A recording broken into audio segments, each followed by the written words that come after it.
Halo semua, perkenalkan nama saya Aurelia Nur Aisyah Jaya. Jadi di video kali ini kita akan menyelami kisah panjang masuknya Islam ke anak benua India. Kawasan bersejarah yang kini meliputi India, Pakistan, Bangladesh, Nepal, Bhutan, Sri Lanka, dan Maladewa. Sejarah ini penuh dengan dinamika, mulai dari jalur perdagangan, penaklukan, hingga berdirinya Kesultanan Delhi.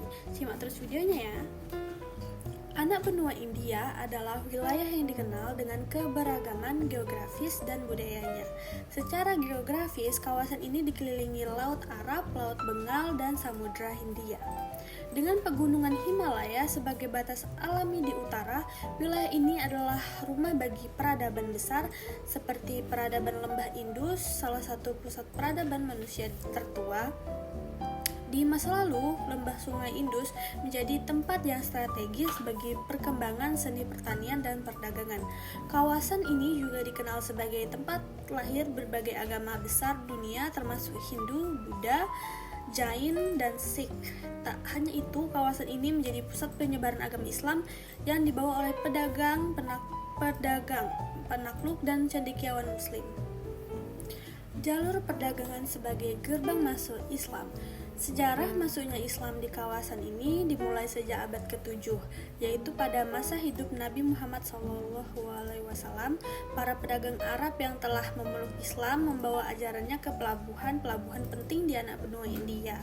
Jalur perdagangan ini terbagi menjadi dua, yaitu jalur kuno dan jalur pedagang Arab dan India. Nah, jalur kuno melalui jalur darat yang melewati Asia Tengah dan jalur laut yang menghubungkan Teluk Persia dengan pelabuhan India. Jalur ini telah aktif bahkan sebelum Islam hadir, memperdagangkan barang seperti rempah-rempah, tekstil, dan mutiara. Nah, jalur perdagangan Arab dan India. Perdagangan Arab memiliki hubungan erat dengan India. Jauh sebelum masa Islam, setelah memeluk Islam, mereka tak hanya berdagang tetapi juga berdakwah, memperkenalkan ajaran Islam secara damai kepada masyarakat lokal. Nah, pelabuhan seperti Cilecut dan Surat menjadi saksi utama interaksi antara pedagang Arab dan penduduk lokal. Hubungan perdagangan ini bukan hanya membawa barang perdagangan tetapi juga ide-ide baru termasuk agama Islam. Ekspansi dinasti Umayyah. Pada abad ke-8, dinasti Umayyah menjadi kekuatan besar yang melanjutkan penyebaran Islam. Salah satu tonggak pentingnya adalah penaklukan wilayah Sind pada tahun 711 Masehi oleh Muhammad bin Qasim. Sind menjadi pintu gerbang bagi penyebaran Islam ke bagian lain di anak benua India. Selain penaklukan militer, dinasti Umayyah juga memperluas Islam melalui hubungan perdagangan dan diplomasi. Kota-kota seperti Multan dan Mansura menjadi pusat aktivitas ekonomi dan keagamaan. Hubungan ini menunjukkan bagaimana Islam tidak hanya menyebar melalui kekuatan militer, tetapi juga melalui interaksi damai. Penyebaran Islam di masa dinasti Abbasiyah. Setelah dinasti Umayyah, dinasti Abbasiyah melanjutkan proses penyebaran Islam. Mereka menggunakan jalur laut dan darat untuk memperkenalkan Islam ke anak benua India. Pelabuhan-pelabuhan seperti Calicut dan Kozhikode menjadi pusat perdagangan yang juga berfungsi sebagai gerbang penyebaran Islam.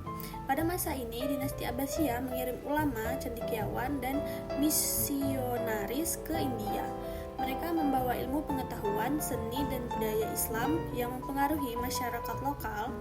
Interaksi ini menghasilkan akulturasi budaya yang memperkaya tradisi India. Selain itu, dinasti Abbasiyah juga menjalin hubungan diplomatik dengan kerajaan-kerajaan lokal.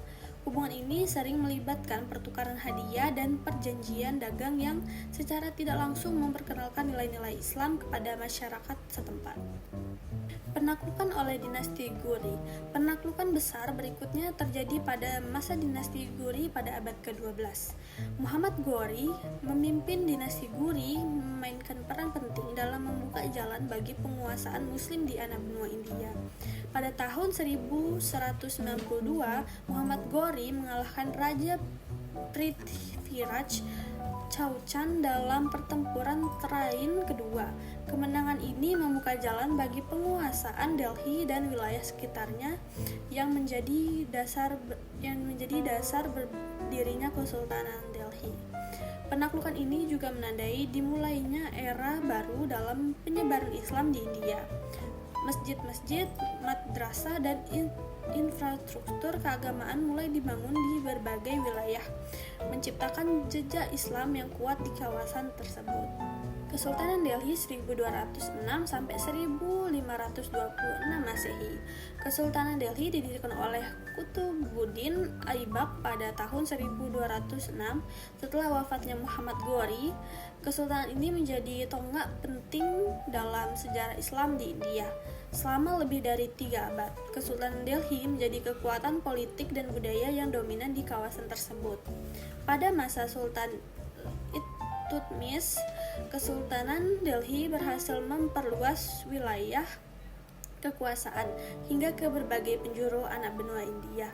Kesultanan ini juga memperkenalkan arsitektur Islam yang megah, seperti masjid-masjid dan madrasah yang hingga kini menjadi saksi bisu kejayaan Islam di masa lalu. Selain itu, Kesultanan Delhi juga menciptakan akulturasi budaya antara tradisi Islam dan lokal, seni, bahasa, dan adat istiadat Hindu-Muslim saling mempengaruhi menciptakan tradisi unik yang masih terlihat hingga hari ini. Akulturasi budaya dan warisan Islam di India.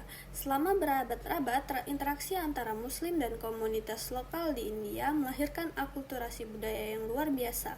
Seni arsitektur seperti Taj Mahal menjadi simbol dari perpaduan ini. Islam juga mempengaruhi sistem sosial dan politik di India. Nilai-nilai keadilan dan administrasi Islam diterapkan oleh para penguasa Muslim, menciptakan stabilitas di tengah keberagaman masyarakat. Hidup berdampingan antara umat Hindu dan Muslim menciptakan dinamika sosial yang unik. Meski ada konflik di berbagai periode, interaksi ini menghasilkan budaya yang kaya dan penuh warna. Nah, masuknya Islam ke anak benua India adalah kisah panjang yang melibatkan perdagangan, penaklukan, dan interaksi budaya. Warisan ini masih terasa hingga hari ini, tidak hanya dalam tradisi dan seni, tetapi juga dalam kehidupan masyarakat di kawasan tersebut. Nah, demikian video kali ini. Mohon maaf apabila ada salah kata. Terima kasih telah menyimak video ini.